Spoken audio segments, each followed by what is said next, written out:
Manusia itu siapa? Manusia itu mangkanat mahasinuhu masawiyah fakih falatakunu masawihi masawiyah. Manusia itu orang ketika baik saja salah, apalagi pas salah. Coba saya misalnya pidato begini, di atas panggung saya orang alim pidato nasihati orang. Di saat yang sama seperti yang tanya Mas Wildan tadi, ada agak sopannya. Di situ ada mungkin orang yang lebih sepuh timbang saya. Masa lebih muda kok di atas? Yang di bawah lebih tua. Ada agak sopannya. Mau nggak pidato disuruh, mau di atas disuruh, nggak sopan sama yang. Tapi misalnya yang paling sepuh pidato nggak pernah ngaji kok pidato, terus gimana? Artinya ketika kita baik saja ada salahnya, apalagi pas salah. Sebab itu ajaran Rasulullah itu suruh berdoa Rabbana dzolamna anfusana. Sebelum minta itu merasa, ya Allah kita ini mendolimi diri kita sendiri. Karena dalam pilihan-pilihan itu pasti ada salahnya. Coba misalnya Anda bangun masjid habis 2 miliar. Yang harusnya 1 miliar sudah jadi. Terus nanti suatu saat ketemu Allah ditanya, itu ada orang miskin, fakir miskin, yatim. Andai kan kamu sumbang 1 miliar itu sejahtera semua. Gara-gara kamu bangun masjid terlalu mewah. Ya tapi kadang-kadang orang kebaikannya itu orientasinya bangun masjid, gak tertarik nyumbang fakir. Saat itu cara berpikir gitu mau apa? Tapi kalau dia mau luhur manusia terbaik karena bangun masjid 2 miliar, coba diaudit secara kepentingan syar'i. Penting mana dengan ngasih makan fakir miskin? Penting mana dengan menikahkan janda misalnya?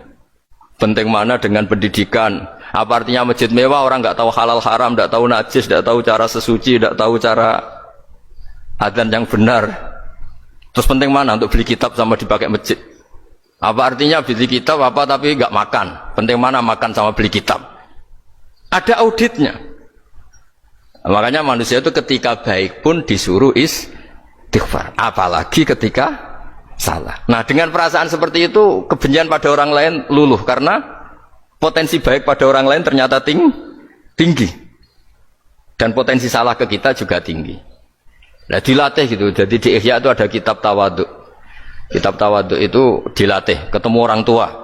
Huwa aksaru ibadatan, dia mesti ibadahnya lebih banyak karena lebih tua timbang saya, pasti sholatnya lebih lama timbang saya. Ketika Anda sudah tua melihat anak-anak, huwa aqallu minni maksiatan, mesti maksiatnya tidak banyak karena masih kecil.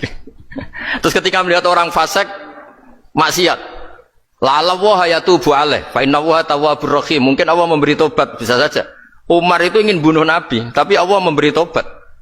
Yang sowan kiai saja tidak mesti dapat tobat. Umar ingin bunuh Nabi, tapi Allah memberi tobat. Akhirnya ya tobat jadi Islam yang baik. Dalam sejarah Wali Songo, Kalijogo sowan Sunan Bonang itu ingin garong, tapi malah jadi muridnya jadi wali. Kalau Allah sudah menghendaki tidak ada ya. Perang Uhud orang Islam kalah itu karena panglimanya siapa? Khalid bin Walid. Tapi dia malah yang dapat hidayah.